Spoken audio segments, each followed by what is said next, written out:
నమస్తే గురుగారు. శ్రీమాత్రే నమః. శ్రీమాత్రే నమః. గురుగారు, అక్టోబర్ 2న సూర్యగ్రహణం ఏర్పడుతుందంటున్నారు. ప్రపంచం అంతా వెయిట్ చేస్తుంది.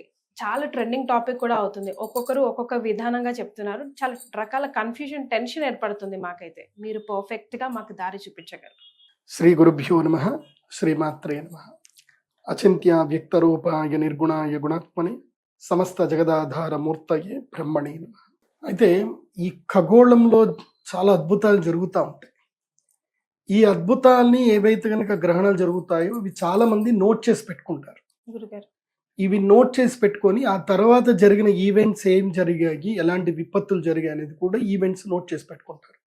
ఇది ఎప్పటి నుంచో ఈ క్యాలెండర్ మెయింటైన్ చేస్తున్న వాళ్ళు చాలా మంది ఉన్నారు. ఇప్పుడు ఏం జరుగుతుంది అని అంటే, లాస్ట్ టైము ఎప్పుడైతే ఈ ఈవెంట్ జరిగాయో, ఇప్పుడు ఈ సంవత్సరం 2024 ఫిబ్రవరిలో ఒక గ్రహణం ఏర్పడింది. సంపూర్ణ సూర్యగ్రహణం ఏర్పడింది. అది 500 సంవత్సరాల తర్వాత ఒకసారి వచ్చే సూర్యగ్రహణం అది ఏర్పడింది. పూర్తి సూర్యగ్రహణం అమెరికాలో ఫస్ట్ టైం జనాలందరూ కూడా చూశారు. డే టైం మనకి డే టైంలో నక్షత్రాలు కనబడ్డాయి. ఇది ఈవెంట్ అమెరికాలో జరిగింది. ఎప్పుడు? ఫిబ్రవరిలో జరిగింది. చాలా మంది ఈవెంట్ చూశారు. కానీ దాని తర్వాత విపత్తులు అనేటివన్నీ జరిగాయి. అవి అన్ని కూడా నేను చెప్పడం జరిగింది. ఈ ఫిబ్రవరి నుంచి మళ్ళీ మార్చి 29, 2025 వరకు దీన్ని ఏమంటారు అంటే గ్రహణ సంధికాలము, గ్రహణ వేదకాలము అంటారు. అందులోపల మిడ్ ఈవెంట్ అనేది ఒకటి ఉంది. అంటే ఎండ్ టు ఎండ్ కనుక చూస్తే మధ్యలో మిడ్ ఈవెంట్ అనేది ఒకటి ఉంది. మధ్యలో మధ్యగ్రహణము అంటారు. ఆ మధ్యగ్రహణమే అక్టోబర్ 2వ తారీఖు వచ్చేటువంటి మధ్యగ్రహణం. అంటే ఫిబ్రవరి 2024లో ఒక గ్రహణం వచ్చింది. మళ్ళీ మార్చ్ 2025లో ఒక గ్రహణం వస్తుంది. మార్చి 28వ తారీఖు గ్రహణం వస్తుంది. మళ్ళీ సూర్యగ్రహణం షష్టగ్రహ కూటమిలో వస్తుంది. పంచగ్రహ కూటమిలేమో ఫిబ్రవరి 2024లో వచ్చింది.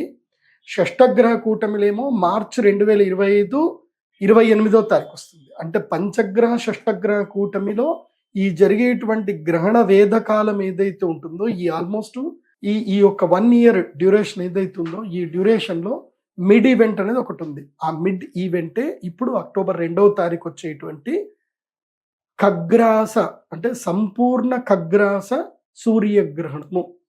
దీన్ని రింగ్ ఆఫ్ ఫైర్ అని పిలుస్తారు. ఇది రింగ్ ఆఫ్ ఫైర్ అనేది అసలు రాదు.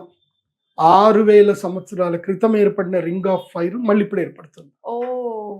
ఎప్పుడైనా సూర్యగ్రహణం జరిగితే పార్షల్ గా సూర్యగ్రహణం జరుగుతుంది. అంటే సూర్యబింబాన్ని పూర్తిగా ముంచకుండా సగం నుంచి వెళ్ళిపోతుంది షాడో. ఒక్కొక్కసారి సూర్యగ్రహణం పూర్తిగా మునుగుతుంది. అది 500 సంవత్సరాలకు ఒకసారి జరిగింది. మళ్ళీ 2048లో మళ్ళీ ఈవెంట్ ఉంది, సంపూర్ణ సూర్యగ్రహణం. సో ఇప్పుడు ఏదైతే గనక ఈవెంట్ ఏదైతే ఉందో దీన్ని సంపూర్ణ ఖగ్రాస రింగ్ ఆఫ్ ఫైర్ అంటారు. అంటే చంద్రుడు సూర్యుడి బింబానికి మధ్యలో వెళతాడు, కానీ పూర్తిగా కప్పబడ్డు. చుట్టూ కూడా అగ్నిగోళం లాగా ఒక రింగ్ లాగా కనిపిస్తుంది మనకి. అంటే ఎర్రటి రింగ్ లాగా కనిపిస్తుంది. దీన్ని రింగ్ ఆఫ్ ఫైర్ అని కూడా అంటారు. ఈ సూర్యగ్రహణం ఎప్పుడు ఏర్పడింది అని అంటే, ఇక మీరు కల్కి సినిమా చూడొచ్చు. ఇప్పుడు ఇది కల్కి సినిమాకి ఇది కొంచెం రిలేటెడ్ గానే ఉంటుంది. ఎప్పుడైతే గనక భగవంతుడు మళ్ళీ అవతారం ఎత్తబోతాడో, ఎప్పుడైతే గనక లోక కంటకుడు పుట్టబోతాడో అప్పుడు ఇలాంటిది జరుగుతుంది. జరుగుతుంది. ఇప్పుడు షష్టగ్రహ కూటమి ఎప్పుడైతే పడుతుందో గుర్తుపెట్టుకోండి. షష్టగ్రహ కూటమి అయినప్పుడు ఈ భూ ప్రపంచంలో ఇద్దరు పుడతారు. నేను చెప్పాను, పంచగ్రహ కూటమిలో ఒకడు పుడతాడు, షష్టగ్రహ కూటమిలో ఒకడు పుడతాడు. సో లోకాన్ని నాశనం చేయడానికి ఒకడు పుడతాడు, లోకాన్ని కాపాడడానికి కూడా ఒకడు పుడతాడు. సో ఇలాంటి మాస్టర్స్ పుట్టేటువంటి సంవత్సరమే ఇది. సో ఇప్పుడు ఏం జరుగుతుంది అని అంటే, ఇది మహాభారత యుద్ధం జరిగే కన్నా మునుపు వచ్చినటువంటి సూర్యగ్రహణం. ఈ సూర్యగ్రహణం ఏర్పడ్డమే ప్రపంచానికి కీడు.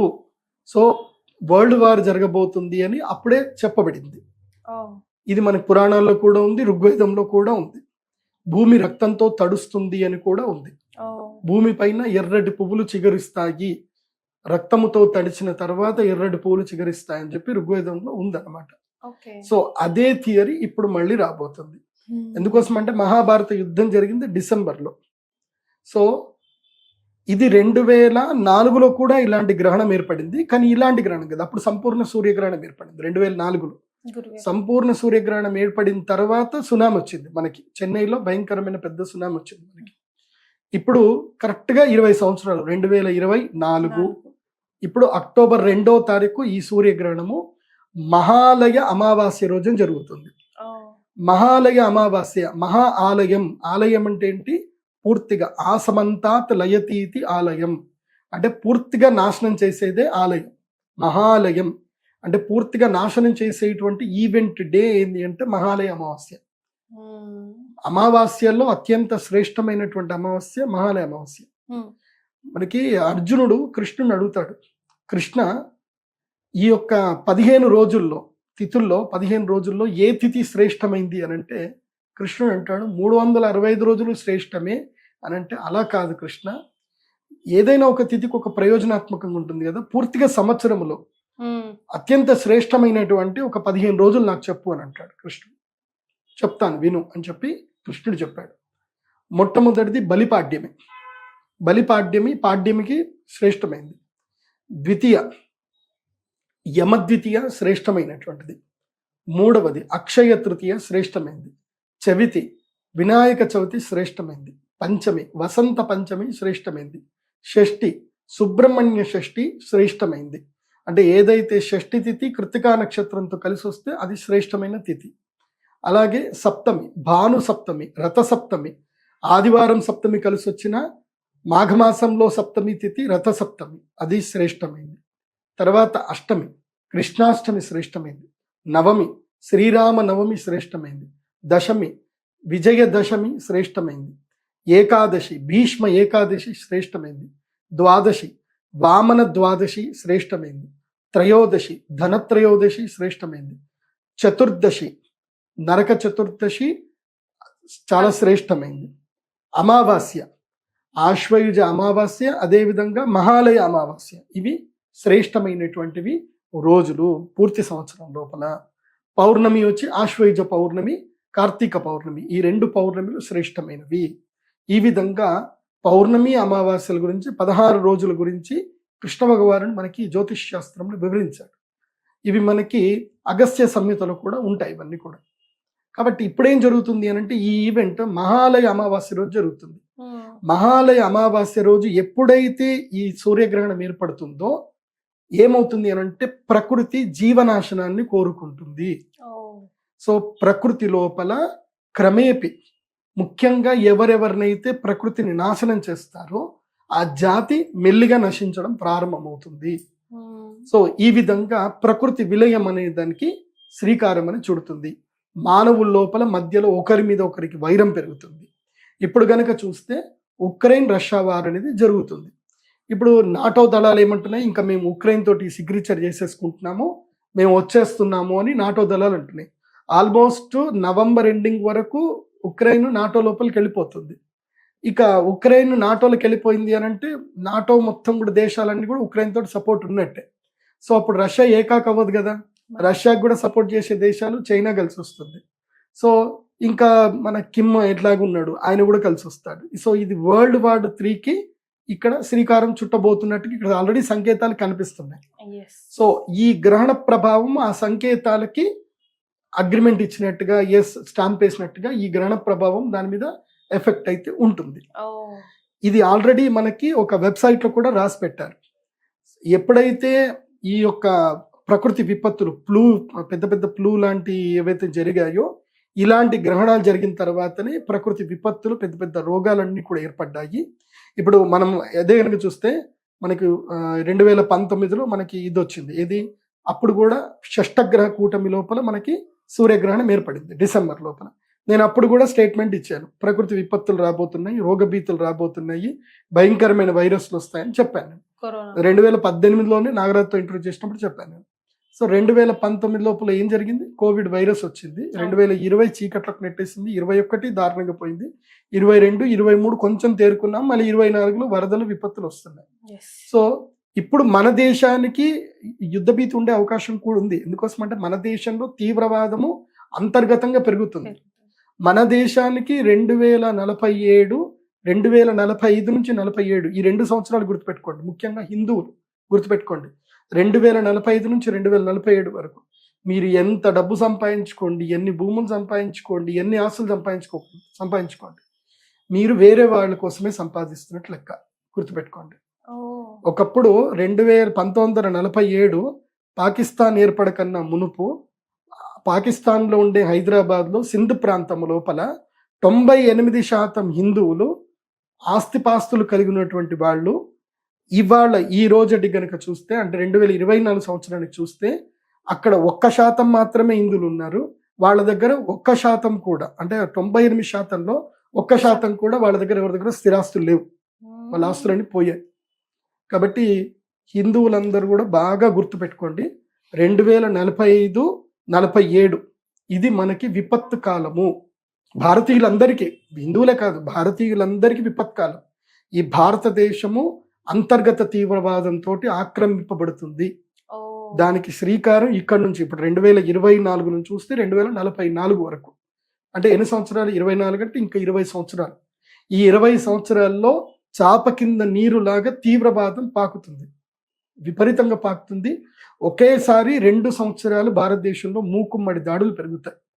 భారతదేశంలో సౌత్ ఇండియా అని గొడవలు చేస్తారు, మా ప్రాంతం గొప్ప అని చెప్పి గొడవలు చేస్తారు, ఏవో ఒకటి అల్లకల్లోలు జరుగుతాయి. మనం ఐకమత్యంగా లేకపోతే. మనం ఆస్తులు ఒకటి సంపాదించుకోవడం కాదు, సమైక్యతను కూడా సంపాదించుకోవాలి, జ్ఞానాన్ని కూడా సంపాదించుకోవాలి, ఐక్యంగా ఉండాలి. అది బాగా గుర్తుపెట్టుకోండి. ఎందుకోసం అంటే భవిష్యత్తుకు సూచనలే, భవిష్యత్తు విపత్తుకు సూచనలే ఈ గ్రహణాలు. ఇప్పుడు వచ్చేటువంటి రింగ్ ఆఫ్ ఫైర్ ఏం చెప్తుంది అని అంటే, ఆ చీకటి చంద్రుడు ఎవరైతే ఉన్నారో అది మనం అందరం. ఆ చుట్టూ అగ్ని ఏదైతుందో మన చుట్టూ కమ్ముకునేటువంటి విపత్తు. సో రింగ్ ఆఫ్ ఫైర్ మనకు చూపిస్తుంది, అంటే మీ చుట్టూ అగ్ని కమ్ముకోబోతుంది, మీరు జాగ్రత్తగా ఉండండి అని చూపించడమే ఈ యొక్క రింగ్ ఆఫ్ ఫైర్ యొక్క ఉద్దేశం. మహాభారత యుద్ధం అప్పుడు ఇదే గ్రహణం ఏర్పడింది. సో ఇది హస్తా నక్షత్రంలో ఏర్పడబోతుంది కాబట్టి హస్తా నక్షత్ర జాతకులకు చాలా కష్టతరమైనటువంటిది. అదేవిధంగా బ్యాంకింగ్ సెక్టార్లో ఉండేటువంటి వాళ్లకు, ఫినాన్స్ సెక్టార్లో ఉండేటువంటి వాళ్లకు ఇది నష్టం కలిగిస్తుంది.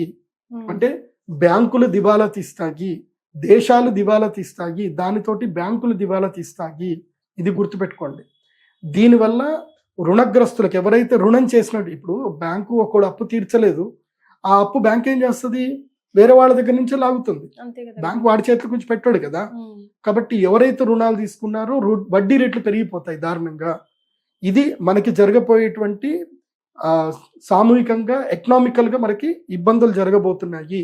ఈ ఎకనామిక్ ప్రాబ్లం తోటి బీజేపీ గవర్నమెంట్ కూడా చాలా ఎఫెక్ట్ వస్తుంది. నిర్మలా సీతారామన్ ఎందుకోసం అంటే, మన భారతదేశం యొక్క పరిస్థితి ఏంటంటే, మన ట్యాక్స్ కట్టే వాళ్ళు కేవలం 1.5% మాత్రమే మన భారతదేశంలో ట్యాక్స్ కడతారు. అంటే 140 కోట్ల మంది భారతదేశంలో ఒక 14 లక్షల మంది మాత్రమే ట్యాక్స్ కడతారు. మిగతా వాళ్ళు ఎవరు ట్యాక్స్ కట్టరు. అంటే జిఎస్టీలకి ఏస్టీలకి ఎంత పోయినా 5% మాత్రమే ట్యాక్స్ వస్తుంది. కానీ వీళ్ళందరూ కూడా మా దేశానికి విపత్తు వచ్చింది, మీ గవర్నమెంట్ బాగలేదు, గవర్నమెంట్ మీద నింద వేస్తారు. సో దీని తర్వాత నెక్స్ట్ మార్చి 28 వరకు గవర్నమెంట్ మీద దీని ప్రభావం ఉంటుంది. గవర్నమెంట్ మారే అవకాశాలు దాకా కూడా కనిపిస్తాయి. అయినా సరే గవర్నమెంట్ సమర్థంగా ఎదుర్కోవాలి. అదొకటి. మరి ఏ రాశుల వారికి ఎలాంటి ఫలితాలు ఇవ్వబోతుంది గురుగారు ఈ గ్రహణం?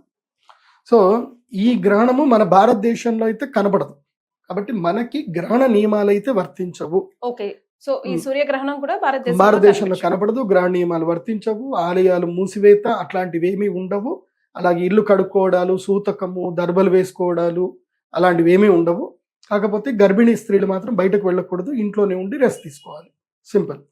సో రాశి ప్రభావం అయితే ఉంటుంది సాధారణంగా. సో ఈ గ్రహణం, సూర్యగ్రహణం ఏదైతే వస్తుందో యాదృచ్ఛికంగా నేను రెడ్ బుక్ లోనే రాశాను. ఇది రెడ్ బుక్ అంటే అర్థం చేసుకోండి. ఇంకా సూర్యగ్రహణము, ఈ సూర్యగ్రహణము అక్టోబర్ 2వ తారీఖు 2024 మహాలయ అమావాస్య రోజున భారతదేశ కాలమాన ప్రకారము రాత్రి, అంటే అక్టోబర్ 2వ తారీఖు రోజున రాత్రి 9:13 నుంచి ప్రారంభం చేసి అక్టోబర్ 3వ తారీఖు తెల్లవారుజామున 3:17 వరకు ఈ యొక్క గ్రహణం ఉంటుంది. అంటే రాత్రి అంతా గ్రహణకాలం. అంటే మన ఇండియా కాలమాన ప్రకారం, భారతదేశ కాలం కానీ రాత్రి అంతా. అంటే మనకి రాత్రి అంతా అంటే మనకి సూర్యుడు కనబడ్డు కదా. సో ఎవరికైతే సూర్యుడు అక్కడ గోచరిస్తాడో, అమెరికా లాంటి దేశాల్లో వాళ్ళకి మాత్రం ఈ గ్రహణ ప్రభావం ఉంటుంది. నియమాలు అన్ని పాటించాలి. నియమాలు అంతా అమెరికాలో ఉండే మన ఇండియన్స్ హిందువులు ఎవరైతే ఉన్నారో వాళ్ళందరూ పాటించాలి. మీ గోత్రనామాలు పంపిస్తే మీ గోత్రనామాల పైన మేము పూజలు చేపిస్తాము. pradeepjoshi.com వెబ్సైట్లో మీరు మీ గోత్రనామాలు ఎంటర్ చేసుకోవచ్చు. మీ ఎట్లా మేము ఆ రోజు యాగం చేస్తాం కాబట్టి ఏ రాశుల వారికి బాగాలేదు వారందరూ కూడా యాగం చేయించుకుంటే మంచిది. నేను ముఖ్యంగా చెప్పేది ఏంటంటే గ్రహణ సమయంలో మన జీవితంలో గ్రహణం సమయం అనేది పర్వకాలం. మన జీవితంలో ఇంకా మనం బాగుపడము మనకి ఏం జరగదు అని ఎవరైతే అనుకుంటారో అలాంటి వాళ్ళ గ్రహణ సమయం వరం ఇస్తుంది. సో జీవితంలో అరిష్టాలన్నీ తొలగిపోవాలంటే గ్రహణ సమయమే అదృష్టమైన సమయం. ఆ సమయంలో మనము దేవతలకి యక్షిణీ దేవతలు గనక శక్తిని ఇవ్వగలిగితే ఆ గ్రహణ సమయం అయిపోయిన తర్వాత ఆ దేవతలు మనకి శక్తిని ఇస్తారు. తర్వాత ఆ ఒక్క గంట కాలము equal to the 1 year time. 1 year అనుకోవచ్చు, 10 years అనుకోవచ్చు. చాలా పర్వకాలం అంటారు. సో ఈ గ్రహణము ఎవరెవరికి బ్యాడ్ కీడు అని అంటే ముఖ్యంగా ఈ గ్రహణము హస్తా నక్షత్రం యొక్క 1, 2వ పాదంలో జరగబోతుంది. హస్తా నక్షత్రం వారికి గ్రహణము మంచిది కాదు. అనారోగ్య సమస్యలు వస్తాయి, విపత్తులు వస్తాయి, అనవసరమైన అపఘాతాలు, విఘాతాలు, అదేవిధంగా అపకీర్తి, మీ మీద చాడీలు చెప్పడము, మీ మీద ఎవరైనా అనవసరంగా అభాండాలు వేయడము, అవమానాలు ఎక్కువగా జరగడం, ఇవన్నీ జరుగుతాయి. ఆస్తి నష్టం జరుగుతుంది, వ్యాపార నష్టం జరుగుతుంది. చాలా కామ్గా ఉండండి. అక్టోబర్ 18వ తారీఖు వరకు మీకు బాగుండదు. అక్టోబర్ 2 నుంచి అక్టోబర్ 18వ తారీఖు వరకు టైం బాగుండదు. మళ్ళీ మీరు ఆశ్వయుజ పౌర్ణమి రోజు పూర్ణ చంద్రుని చూసి దర్శనం చేసుకునేంత వరకు మీకు ఈ గ్రహణ దోషం ఉంటుంది. ముఖ్యంగా కన్యారాశి, మీనరాశి వారికి ఇది వర్తిస్తుంది ముఖ్యంగా. ఇక ఎవరెవరికి ఏ రాశుల వారికి బాగాలేదు అంటే 4 రాశుల వారికి, కన్యారాశి, సింహరాశి, మీనరాశి, మేషరాశి, ఈ 4 రాశుల వారికి ఈ గ్రహణము బాగా లేదు. ఇది ప్రపంచంలో ఎక్కడ ఉన్నా సరే వాళ్ళందరికీ బాగా ఉండదు. ఇది కేవలము గ్రహణం చూసే వాళ్ళకే కాదు, ప్రపంచంలో ఎక్కడ చూసే వాళ్ళకేమో 100% ఎఫెక్ట్ ఉంటుంది. గ్రహణం ఎక్కడైతే కనబడదో వాళ్ళకి 50% ఎఫెక్ట్ ఉంటుంది. ఇక బ్యాడ్ గనక చూస్తే గనక బ్యాడ్ చెప్పేశాను. సో ఇంకా గుడ్, ఈ గ్రహణం వల్ల ఎవరికి మేలు జరుగుతుంది అని అంటే కనుక కర్కాటక రాశి, మిథున రాశి, కుంభరాశి, వృశ్చిక రాశి వీళ్ళకి మేలు జరుగుతుంది. 100% చూసే ఎవరికైతే గ్రహణం కనిపిస్తుందో వీళ్ళందరికీ మేలు జరుగుతుంది. ఎవరికైతే కనబడదో వాళ్ళకి 50% అయినా మేలు జరుగుతుంది. ఇక నార్మల్ మకర, ధనస్సు, వృషభ, తులరాశి వాళ్ళకి నార్మల్గా ఉంది. కాబట్టి ఇది బాగా గుర్తుపెట్టుకోండి. ఈ గ్రహణము కన్యా, సింహ, మీన, మేషరాశి వాళ్ళకి బాగా లేదు. మరి పరిహారాలు ఏం చేసుకోవాలి అని అంటే ఎవరి జాతకంలో అయితే గనక సూర్యుడు, రాహువు కలిసి ఉన్నా, సూర్యుడు, కేతువు కలిసి ఉన్నా మీ జాతకం, ఎందుకోసమంటే జాతకంలో ఎట్లా చూసుకోవాలండి అని డౌట్ వస్తుంది కదా. మీకు చెప్పేది ఏంటంటే నా వెబ్సైట్లో pradeepjoshi.com వెబ్సైట్కి వెళ్ళిపోయి హోరోస్కోప్ పీడిఎఫ్ని మీరు ఆర్డర్ చేసుకోండి. మీకు పీడిఎఫ్ ఫైల్ వస్తుంది. అందులోపల మీ జాతకంలో 3వ పేజు 4వ పేజీలో ఉన్న లగ్న కుండలి అని పెద్ద కుండలి ఉంటుంది. ఆ కుండలిలో రవి, సూర్యుడు, రవి, రాహువు కలిసి ఉన్నారో చూసుకోండి. అలా కలిసి ఉంటే మీరు శ్రీచక్రపీఠం వచ్చేయాలి ఆ రోజు పక్క. రవి, రాహు ఒకే గడి లోపల రవి, రాహువులు ఉన్నారు, ఒకే గడిలో రవికేతువులు ఉన్నారు, శ్రీచక్రపీఠం పరిగెత్తుకుంటూ రావాలి.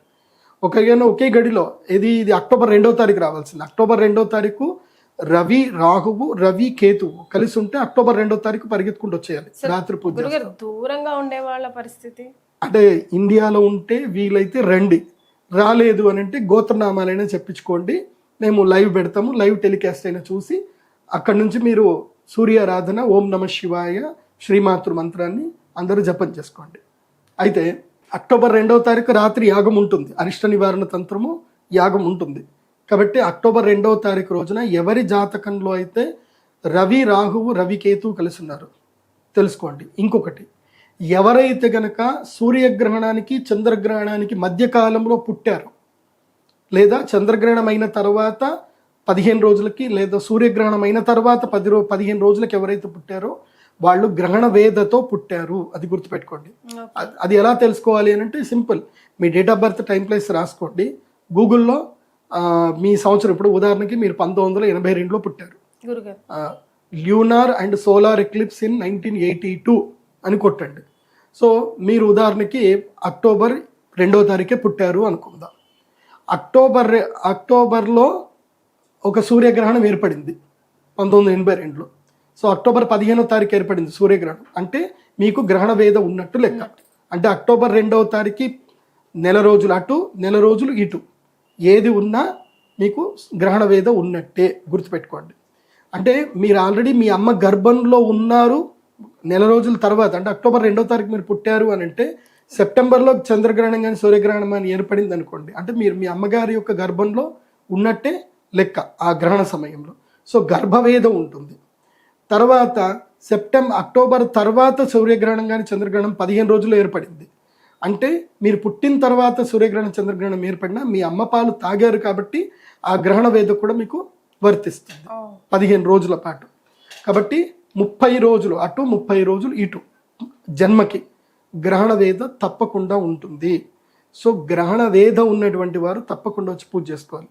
గ్రహణ వేద లక్షణాలు ఏమిటి అని అంటే, ఒకటి జ్ఞాపక శక్తి సరిగ్గా ఉండకపోవడం, రెండవది ఏ పని చేస్తున్నా విఘ్నాలు రావడం, జీవితాంతము రుణగ్రస్తులై ఉండడం, జీవితంలో ఎప్పటికప్పుడు శత్రువులు కొత్తగా పుడుతూ ఉండడం, సుఖము లేకపోవడం, సంతోషం లేకపోవడం, ఎంత సంపాదించినా ఆ సంపాదన మిగలకపోవడం, ఇవన్నీ కూడా అరిష్ట సంకేతాలు. అలాంటి అరిష్ట సంకేతాలు మీకుంటే ఈ గ్రహణ వేదంలో వచ్చి పూజ చేసుకోండి. ఒకవేళ చెక్ చేసుకోవడానికి రాకపోయినా ఈ సిమ్టమ్స్ బట్టైనా చేసుకోవచ్చు. ముఖ్యంగా ఆర్థోపెడిక్ ఇష్యూస్ ఉంటాయి, గ్రహణ ముర్రి ఉంటుంది, కంటికి సంబంధించిన సమస్యలు ఉంటాయి, స్కిన్ ఎలర్జీస్ ఉంటాయి, తర్వాత వీటిని ఏమంటారు, ఇది ఆర్థోపెడిక్ సంబంధించిన ఇష్యూస్ ఉంటాయి, వీటిని ఏమంటారు అంటే ఆర్థరైటిస్ కైండ్ ఆఫ్ ఇష్యూస్ కూడా కొంతమందికి ఉంటాయి. ముఖ్యంగా శరీరంలో కాల్షియం సప్లై సరిగ్గా లేకపోతేనే స్కిన్ ఎలర్జీస్ వస్తాయి. సో వాళ్ళకి కూడా ఈ గ్రహణ వేదకు సంబంధించిన పరిష్కారాలు చేసుకోవాల్సింది ఉంటుంది. వాళ్ళకి మేము మెడిసిన్స్ కూడా, ఆయుర్వేద మెడిసిన్స్ కూడా సజెస్ట్ చేస్తాము. వాళ్ళకు ఒక ప్రత్యేకమైన శివలింగం కూడా ఇవ్వబడుతుంది. సో ఆ ప్రత్యేకమైన శివలింగాన్ని పూజ చేసుకోవడం వల్ల వాళ్ళకి క్రమేపీ ఆ విపత్తు అనేది తగ్గుతుంది. సో ఇది గ్రహణానికి సంబంధించిన ఏ రాశిలో వాళ్ళకి బాగా లేదు అనేటువంటి వివరణ. గురుగారు ఓవరాల్ గా ఏమైనా రెమెడీ చెప్పగలరా? సింపుల్ చెప్పాలి అని అంటే సింపుల్ రెమెడీ, ఇంట్లో కూర్చోవడము, తూర్పుకి అభిముఖం చేసి కూర్చోవడము, శ్రీమాతృ మంత్రం చదువుకోవడము, లలితా సహస్రనామము లేదా విష్ణు సహస్రనామం చదువుకోవడము, లేదా ఓం నమశివాయ ఓం నమో నారాయణాయ మంత్రం. గర్భిణీ స్త్రీలు, గర్భము దాల్చబోయే స్త్రీలు ఓంకారంతో కూడుకున్న మంత్రణము గ్రహణ సమయంలో చదవకూడదు. మామూలుగా మెనోపాజ్ అయినటువంటి వాళ్ళు అందరూ కూడా కామన్గా చదువుకోవచ్చు. గర్భిణీ స్త్రీలు మాత్రం బయటకి రాకూడదు, రాత్రి అసలు బయటకు రాకూడదు, ఇంట్లోనే పడుకోవాలి. ఆహార నియమాలు అయితే ఏమీ లేవు, నాన్ వెజ్ తినకూడదు, మిగతా ఏదైనా తినచ్చు. ఎస్ గురుగారు, ఏ జన్మలో ఏదో అదృష్టం చేసుకున్న వాళ్ళు మాత్రమే ఈ వీడియో చూడగలరు అనిపిస్తుంది. బికాస్ చాలా చాలా ఇంపార్టెంట్ విషయాలు ఈ వీడియో ద్వారా మీరు తెలియజేశారు. ధన్యవాదాలు. శ్రీమాత్రే.